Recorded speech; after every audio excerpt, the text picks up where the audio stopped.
Welcome to Long History Short, where we discuss the historical context needed to understand today's global politics. I'm your host, Brian Stahl. Russia and Ukraine have been engaged in war since 2014 when Russian soldiers attacked and annexed Crimea, and the war escalated in 2022 when Russian forces launched a full scale invasion of Ukraine. President Trump has been attempting to bring an end to the conflict, but so far, peace talks do not appear to be making progress. Throughout the conflict, the United States has played a key role, arming Ukraine, sanctioning Russia, and overseeing negotiations. To understand the United States' role in this conflict, it's necessary to understand the background of our country's relationship with Russia.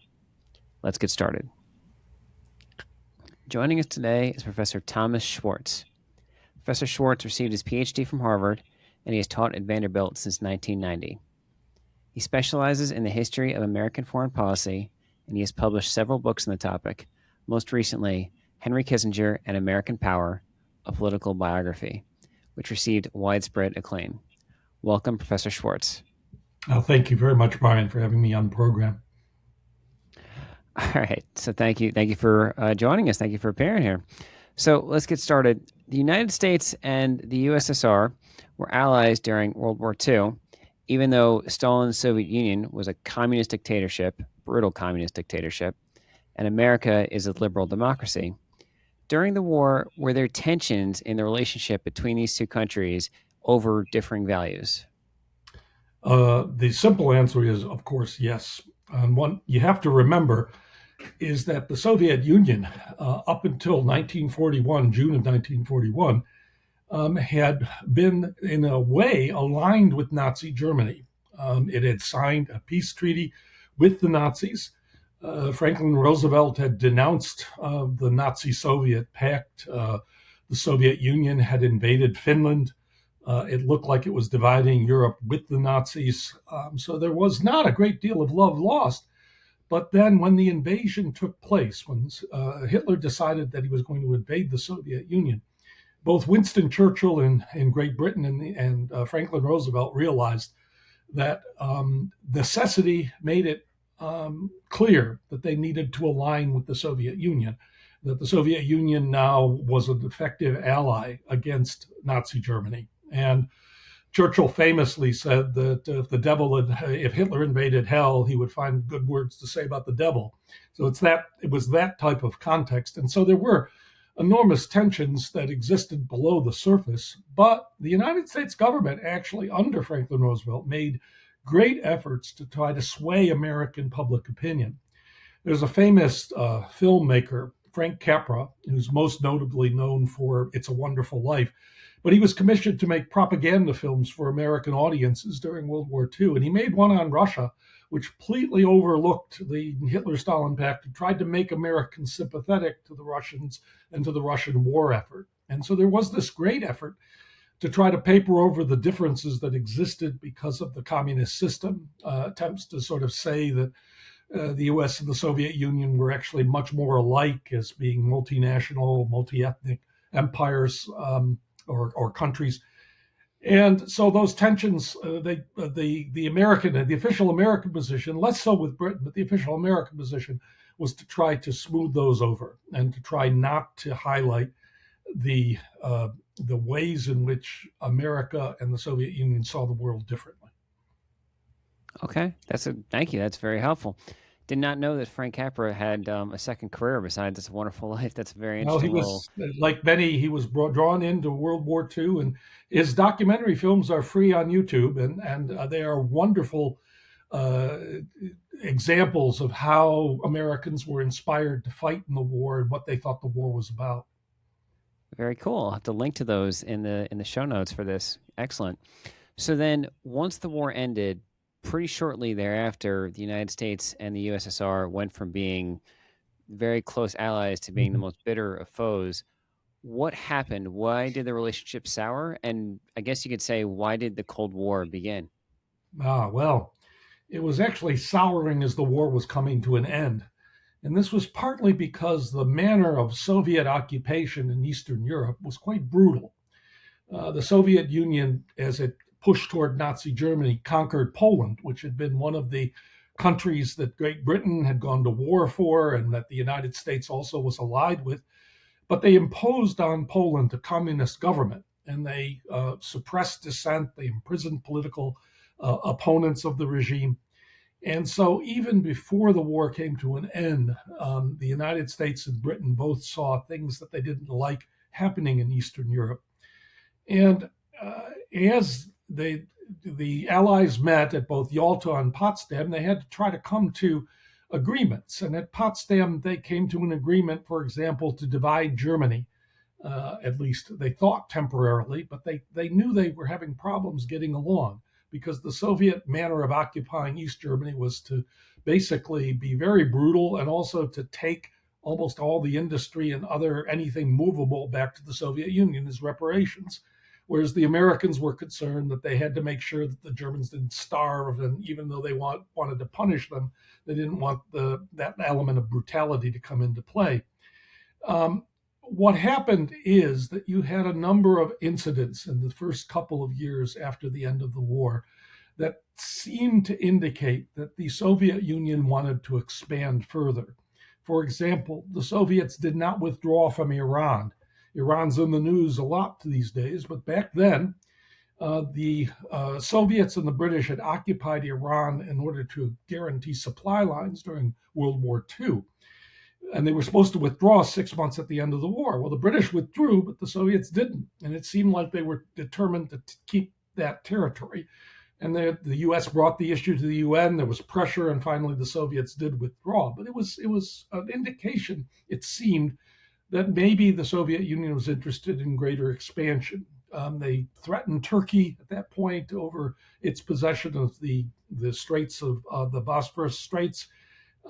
They were promoting, it seemed to Americans, although it was probably more from local communists, a civil war in Greece. So the United States began to be concerned that the Soviet Union was trying to expand further into Europe. The atomic bomb also created a problem. The U.S. was the only country that had it. It brought the question of internationalizing the bomb to the UN, and the Soviets vetoed it because they were working diligently to create their own bomb. And this, of course, one of the things we discovered later is that the Soviet espionage had basically stolen the secret of the bomb and was able to advance Soviet nuclear program quite dramatically. All of these sorts of incidents created greater distrust.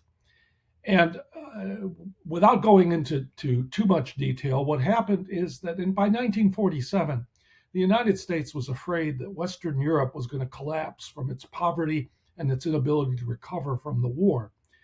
And they tried to negotiate a settlement of many disputed issues with Russia.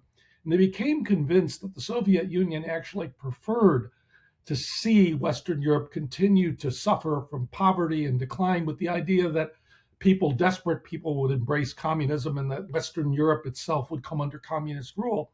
And this is when President Truman gave his famous Truman Doctrine speech, where he said that the United States needed to prevent totalitarian expansion into Europe. And that was followed by the Marshall Plan, which was this enormous economic aid package to try to get Europe back on its feet so that it would not become a communist state, or that European countries would not go communist. These two events, the Truman speech and then the Marshall Plan, really sealed the division of Europe and really set off the Cold War. Okay, excellent.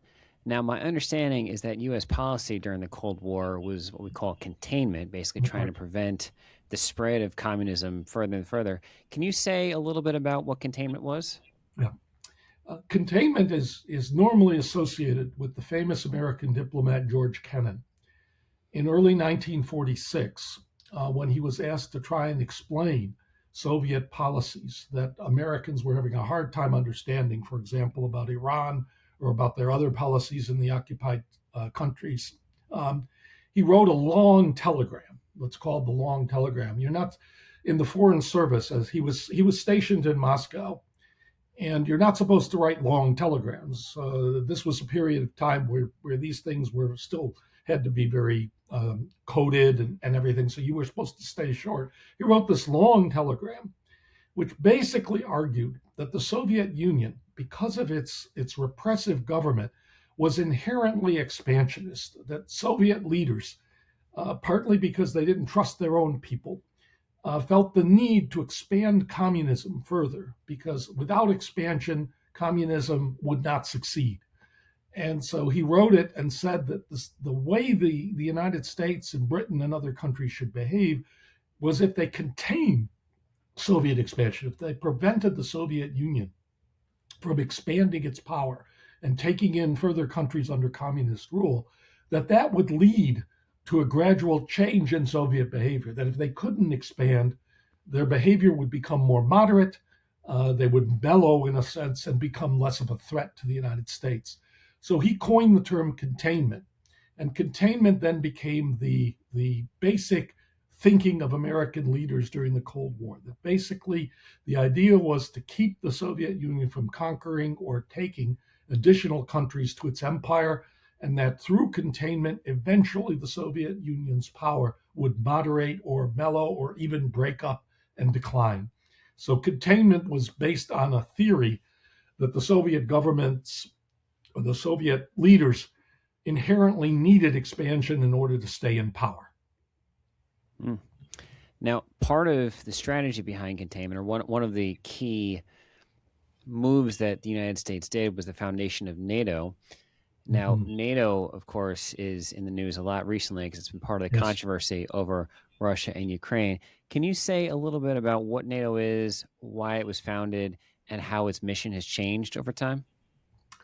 Yeah, NATO is one of the most successful alliances in international history. It was formed largely at the initiative of the Europeans. We often think it's always the United States doing things, but it was really the Europeans. And what they wanted, especially the French and then the pro-Western German leaders who had come to power at the end with the Nazis pushed out or defeated, the Europeans wanted an American guarantee of their security. They wanted to feel that they were protected by the United States. And this also applied to Britain, that they wanted the United States to make that commitment before a war. What they saw in the United States was that the United States had come in to help defeat Germany twice, but it had waited until the war had happened and until they had been bloodied and defeated, or in the case of France, occupied. So they didn't want that. They wanted a guarantee of an American presence and defense before war broke out. And they hoped in that sense to, through the alliance, to deter any attacks by the Soviet Union. So they pushed very hard on President Truman and the United States to make a guaranteed alliance, to enter into an alliance with European powers to defend themselves, to defend, and then to have, as NATO's Article 5 has, that an attack on one would be an attack on all. They wanted, in that sense, a guarantee, a defense pact with the United States. It was not easy because the American Congress was still reluctant because it, of course, had the power to declare war, and it thought that if it made a commitment with an alliance, that loses that power. George Washington had famously counseled America to avoid entangling alliances, and that attitude was still there in 1949. But Truman and his advisors, Secretary of State Atchison, Secretary General George Marshall, others, really pushed the idea that the United States, the way to keep the peace was to have alliances and defense of Europe against possible Soviet aggression. That if you had an alliance in place before any type of war, that was more likely to prevent that war than to not have that commitment beforehand. And so in April, I think the treaty was signed in April of 1949, and it committed the United States to the defense of Western Europe. And it's one of the most successful. It gave the Europeans a shield behind which they could develop their economies and become prosperous again. And it provided a place for the United States to also expand its own power.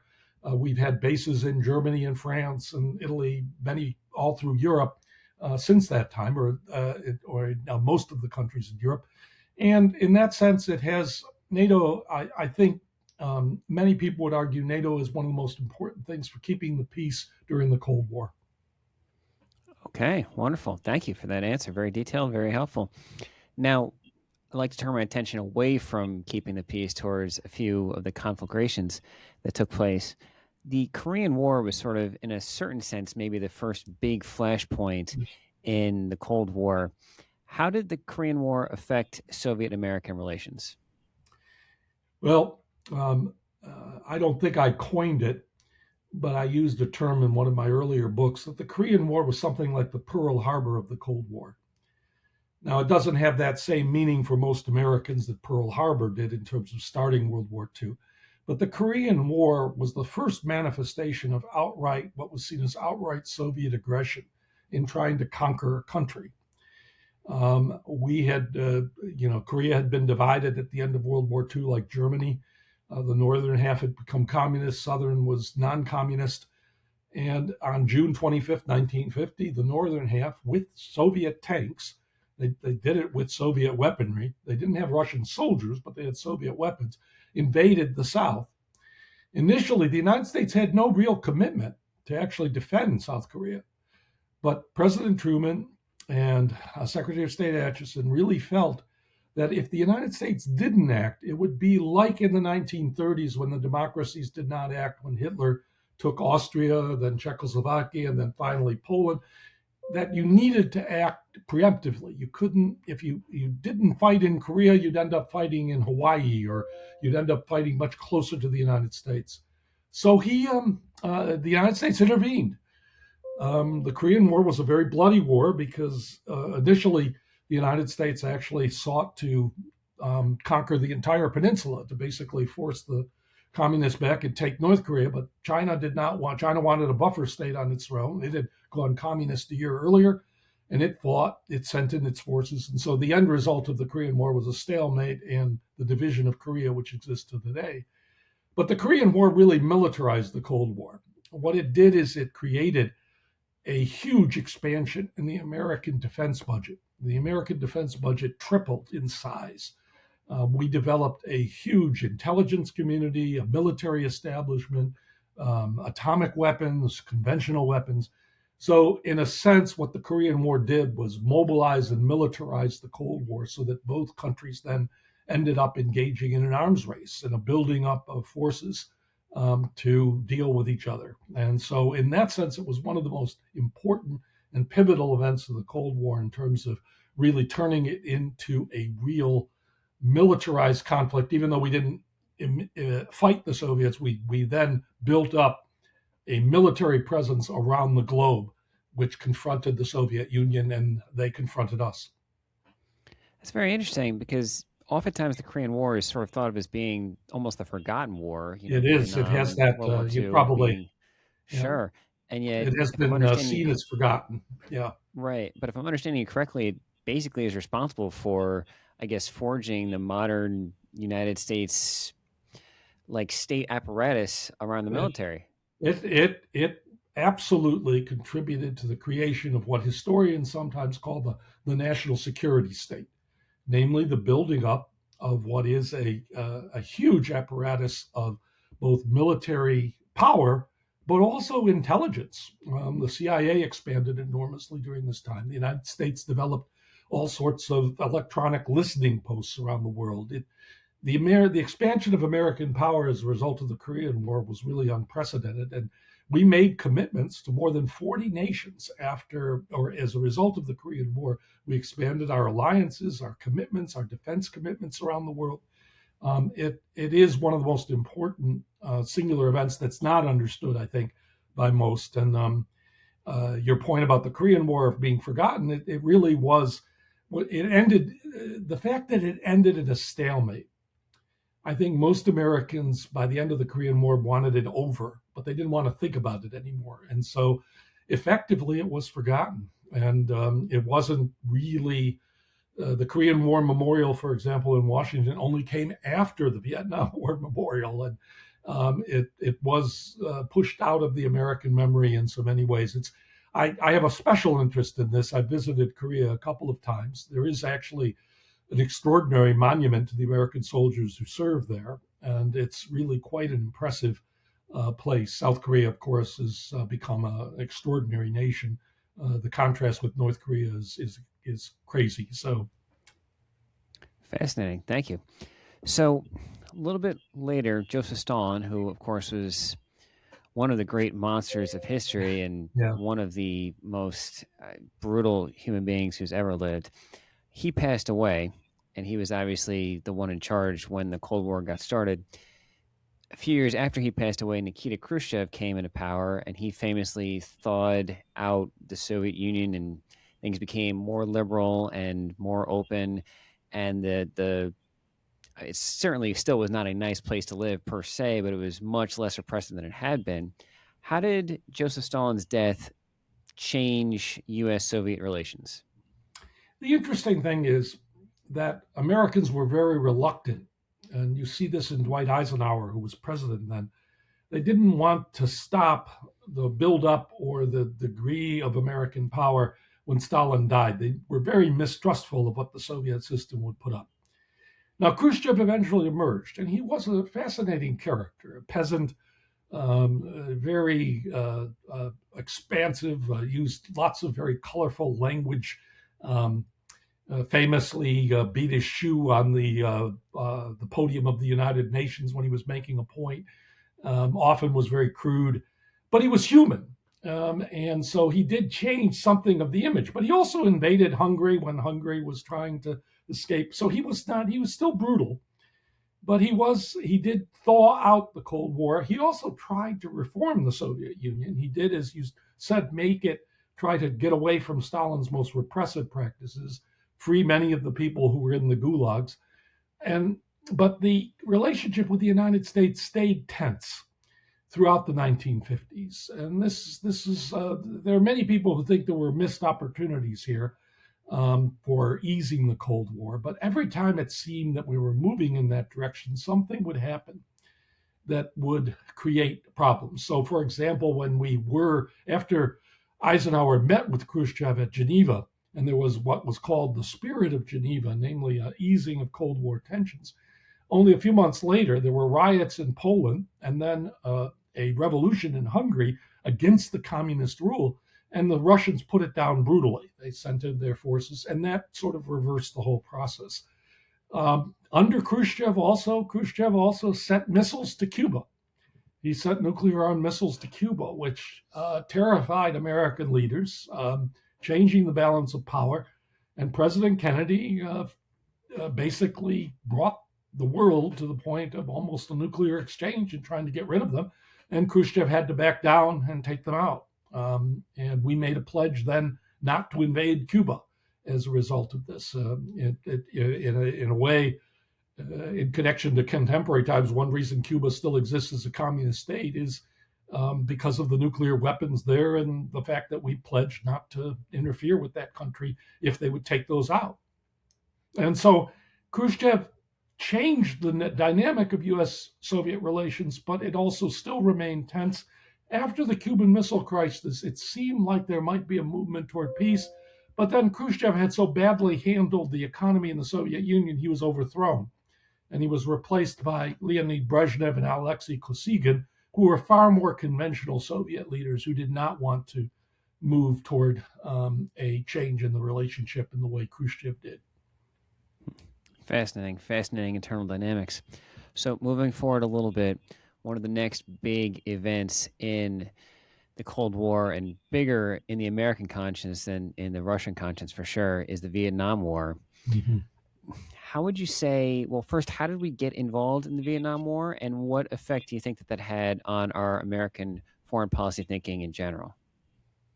This is one of the huge questions in American history. I actually teach a course simply devoted to the Vietnam War because it was so impactful on both American foreign policy, but also our domestic life. It divided the country.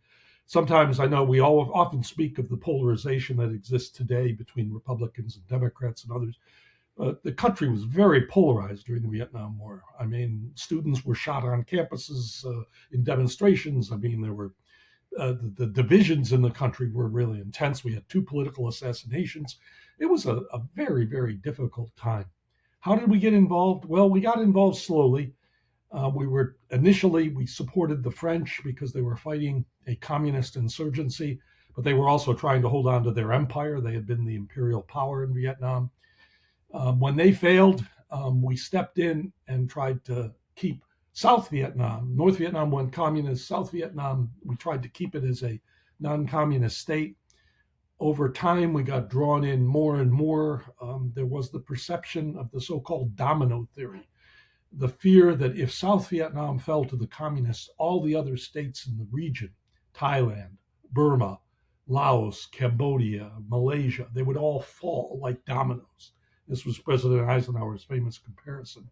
So we feared communist expansion if they were to take South Vietnam.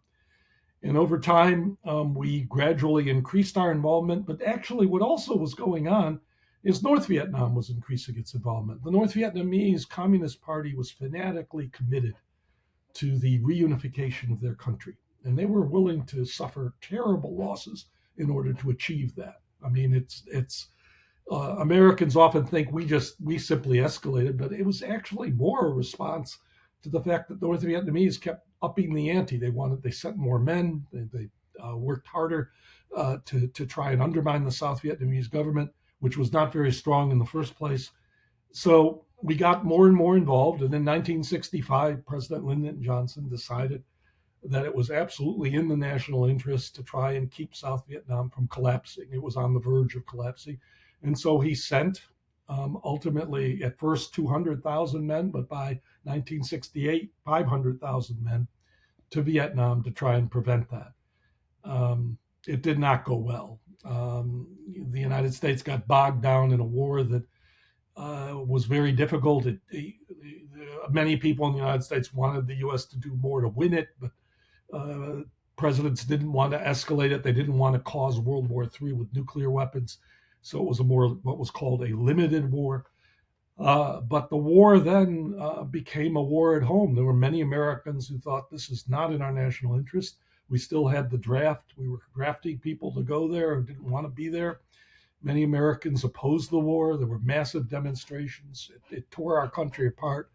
And finally, President Nixon, through various means, eventually got us out of Vietnam, but it was a very fragile peace. And 2 years after Nixon had resigned because of Watergate, the North Vietnamese conquered the country. It was, it's one of the greatest tragedies in American foreign policy, and it was connected to the Cold War, but ultimately, even the loss there did not really change the Cold War as dramatically as Americans thought it would. Yeah, so I guess it took on a sort of life of its own. Mm-hmm. So speaking of Richard Nixon, next question I wanted to ask was about the policy called détente. Can you tell us a little bit about what that is? Well, I spent a lot of time on this in my book on Henry Kissinger, because Richard Nixon's chief advisor was Henry Kissinger, who was probably the most famous diplomat of the Cold War era. The two of them really devised a policy of détente with the Soviet Union, which was the ultimate premise of détente was that the big powers, China, the Soviet Union, the United States, should work toward a stabilizing of the world system. And particularly the United States and the Soviet Union should end their arms race, should stabilize their arms race. They both had enough nuclear weapons to destroy civilization, and that they should stop this arms race and building it up. And essentially, the idea was that both should be satisfied with what they had. And so Nixon came into office. One of the things he did was open up relations with China, which had been frozen for years because of the Korean War. And that, because China and the Soviet Union, which had been allies, now were rivals and actually had fought a war against each other, a limited war in 1969, Nixon decided to have a sort of triangular policy of having relations with China and the Soviet Union and balancing the two. And détente was a way to balance that, to create a better environment with the Soviet Union, to develop trade, to develop exchanges, to try and stabilize the relationship, even though we both realized that we didn't agree on domestic policy, on economic policies, and the rest. So détente was something of a truce during the Cold War. It was a period of time from about the mid to late 1960s to the end of the 1970s of trying to have a more balanced relationship with the Soviet Union that was not as dangerous or not as likely to possibly lead to what had happened in the Cuban Missile Crisis, namely the possibility of nuclear war and the destruction of both America and the Soviet Union. So in a way, détente was a response to what had happened in Cuba, which was carried out both by Lyndon Johnson, but then by Nixon, who pushed it much more emphatically to try and create stability in international relations between the United States and the Soviet Union. And my understanding is that that sort of continued into the Ford administration and into the Carter Yes. administration Yeah. largely. But then when the Soviets invaded Afghanistan, that was sort of, it seems to me anyway, from my reading of the history, sort of an abrupt break in détente. Can you tell us a little bit about that? Well, yes, this is, again, similar to the Korean War. The Soviet intervention in Afghanistan triggered the sense that the Soviet Union was once again expansionistic, once again attempting to increase its empire. We know now, actually, that the Soviet move into Afghanistan could be characterized as more defensive than offensive. The Soviets had encouraged a communist coup in Afghanistan in 1978, and the local communists came to power, but they couldn't hold on to power. They were trying to bring changes that many of the Afghan people did not want, and so there was an insurgency, and they were gradually losing power. And the Soviets did not want one of their allies to lose power, similar to the way we didn't want South Vietnam to lose power. So they decided in December of 1979 to send 50,000 troops into Afghanistan, kill the leader of the country, and put in their own guy. And the ruthlessness of that shocked Jimmy Carter, who actually admitted he was shocked, and led him to abandon détente and to take a tough line against the Soviet Union, even doing things which many Americans don't remember with great fondness. For example, of banning American athletes from the 1980 Moscow Olympics. We boycotted. I mean, the Afghan invasion really brought what's some historians call the Second Cold War. The idea being that détente had sort of begun a taming of the Cold War, and then Afghanistan, and then the renewed nuclear tensions and the rest in the 1980s was the Second Cold War. And so the invasion of Afghanistan was, along with the Korean War, one of the key events of the Cold War in keeping it going, intensifying it, and making it more dangerous. Mm-hmm. And that intensification was sort of picked up and run with by the next president, Ronald Reagan, who's normally thought of as being sort of more aggressive, more hostile towards communism. In your view, to what extent did his possibly more aggressive approach to foreign policy hasten the end of the Cold War and the collapse of the Soviet Union? This is actually one of the big historical controversies. There are some historians who give Reagan and the United States a great deal of credit for its military buildup and its stance against the Soviet Union as the way to end the Cold War. There is an equal and fairly large group of historians who argue no, it was really Gorbachev who came to power, Mikhail Gorbachev in 1985, who wanted to reform the Soviet Union because of its faltering economic and social system, who ended the Cold War, who was willing to give up the Soviet Empire and in his attempts to bring reform to the Soviet Union. So you've got a clash of historical thinking. Now, I think one thing you can give Reagan credit for is that he did, in a way, scare the Soviets in certain ways, and particularly his Star Wars, his desire to create a technological shield for the United States that he unveiled in 1983. Was one of the things that Gorbachev latched onto, saying to other Soviet leaders, we can't compete with this. We have to take a different path. So there was a way in which the American aggressiveness helped Gorbachev in his internal battle for power. But it's also the case that Gorbachev was a visionary. Gorbachev was a believing communist. He thought communism could be made humane. He believed that it could become a more a tolerant system, that it could allow for political pluralism, other parties, that it didn't need to be as repressive. And he opened up the Soviet Union. He opened up through his policies of perestroika and glasnost, which means openness. He changed things. The problem was that Gorbachev was wrong in the end. Communism was not capable of the type of reform that he thought. And in fact, when the reforms came, the countries in Eastern Europe who had been communist now took it as an opportunity now to protest. And ultimately, particularly, for example, first in Poland, where they demanded elections. And when they had them, the non-communists were elected. And Gorbachev, rather than sending in the Soviet army, accepted it. But in accepting it, he created a model. And so, in effect, what we once thought the dominoes would fall when we did not defend South Vietnam, what did happen for Gorbachev is the dominoes fell when he didn't defend Poland and East Germany and Czechoslovakia. Those dominoes all fell, and all the Soviet Empire, the countries that they had conquered in World War II and had made communist, all fell away. And ultimately, this really ended the Cold War. And the most famous aspect of that is, of course, the Berlin Wall, which had been built to defend not to defend, but to basically imprison East Germans and keep them from going to the West and really say, this is the communist state is here and you cannot go any further. When it collapsed in November of 1989, that was symbolic of really the end of the Cold War in Europe.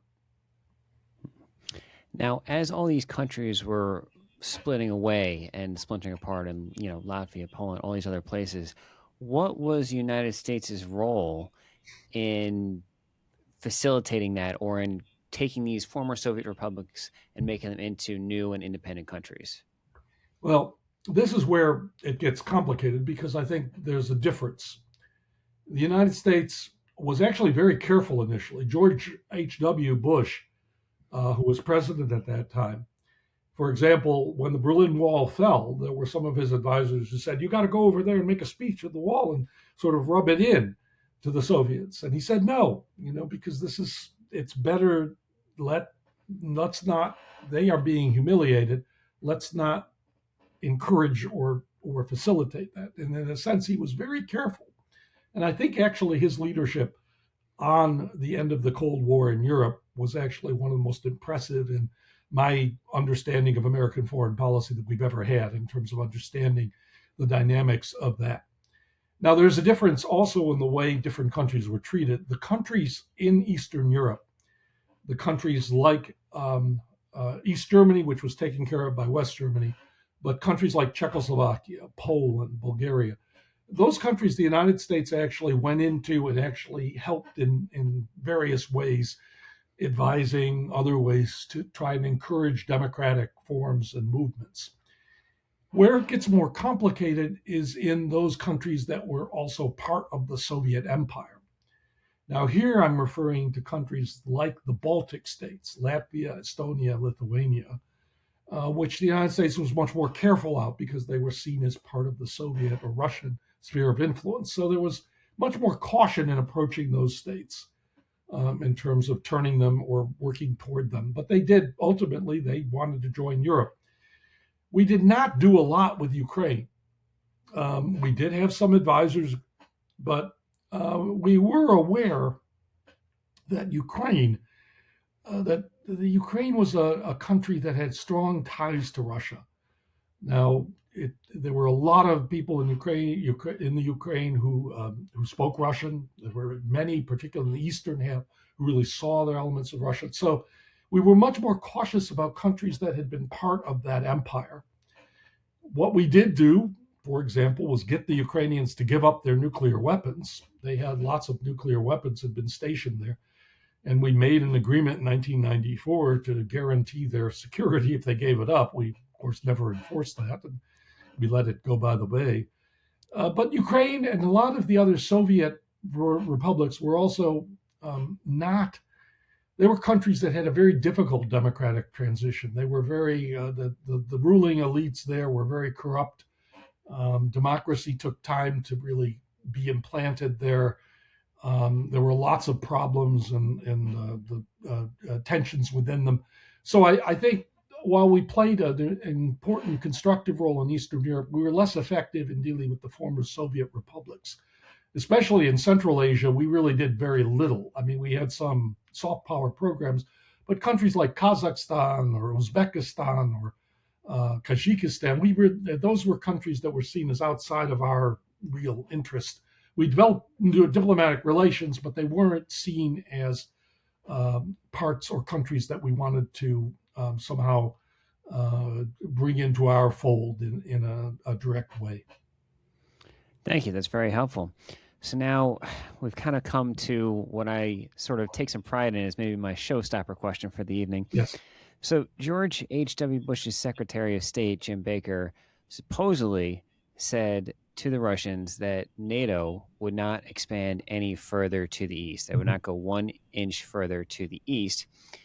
If that promise was in fact made, it's been broken. We've accepted Estonia and Latvia and several other former Yes. Soviet republics into NATO.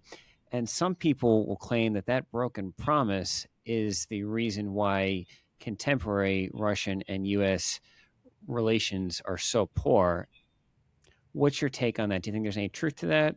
What is your opinion? Well, my opinion, I have had students now look into this. It's not an area where I've done the type of research that I feel very strongly a position on. I have read extensively on it. Yes, I think Secretary of State Baker was trying to reassure the Russians at the time that the United States did not want to advance NATO. This was during the time which the Soviet Union still existed, and Mikhail Gorbachev was there, and he was afraid that if the United States showed an aggressive role toward Eastern Europe, that would undermine Gorbachev and that you would have hardliners come in who would then assert themselves. He never made that commitment on paper. He did say things. The problem was that Eastern Europeans, for example, Poland, Czechoslovakia, they wanted to be in NATO. They wanted defense because they did not trust the process of change in Russia. They did not think Russia would go to becoming a more passive or satisfied country. They had a reflexive distrust of the Russians as imperialists, and they feared Russian power. What is the case is Russia is a complicated country. I don't pretend to have any serious sense of how Russians, or a deep knowledge of how they think about the world. But Russians, for a lot of reasons, according to what I've read, do feel threatened. Part of that threat, though, is the nature of their government and the fact that they have not traditionally had a trusting government that believes that its people can be trusted. It has been an autocratic society. Elites in Russia have believed that they knew best and that they should run things. And that even during the democratic period in the 90s, there was lots of corruption. There were a lot of problems during that time. Vladimir Putin came in and he asserted a strongman's role. He took a tough stance. He got rid of the corruption then, but then allowed his own people to be corrupt. But he also cracked down and got the economy back in shape. But he also made sure that there wasn't real political opposition anymore. And lots of political opponents died suspicious deaths. Many of his cronies got thrown out of windows or ended up jumping out of windows, supposedly. The most famous dissident, Alexei Navalny, a very courageous man, was imprisoned and then ultimately died suspiciously a couple of years ago. Russia went back to dictatorship. And my own feeling is that ultimately NATO was going to expand because Russia would scare those countries and they'd want into the alliance. We could have done a better job, maybe, but there were lots of attempts to reassure the Russians during the 90s. When countries like Latvia and Lithuania were brought into the alliance, we did not station American troops there. They were brought in, but there was no attempt to move American nuclear weapons or American soldiers or bases into the Baltics. I think ultimately the NATO excuse was a way for Putin to deal with his own internal opposition, to mobilize his country, to rule over it viciously, and to consolidate power. And he's done that very effectively. and he wants to reestablish the Soviet Empire, and that's why he wanted to conquer Ukraine. And I think if he is able to get a successful peace settlement, I think he's going to go after the Baltic states next. I think he does see Russia as a great power and want to reassert that power. So I'm not as I know that argument has been made, and some of my friends, reputable historians and others, have argued that we caused this. I honestly think in the end this is something that comes out of internal Russian dynamics, and the fact that its autocrats and rulers use foreign threats as a way of cracking down on their own people. Fascinating. Well, you've given us a lot to think about. Everyone out there, you've now heard the long history short. Make sure you hit like and subscribe. And Professor Schwartz, thank you so much for your time and for your knowledge. Thank you very much, Brian, for having me on the program and giving me this opportunity.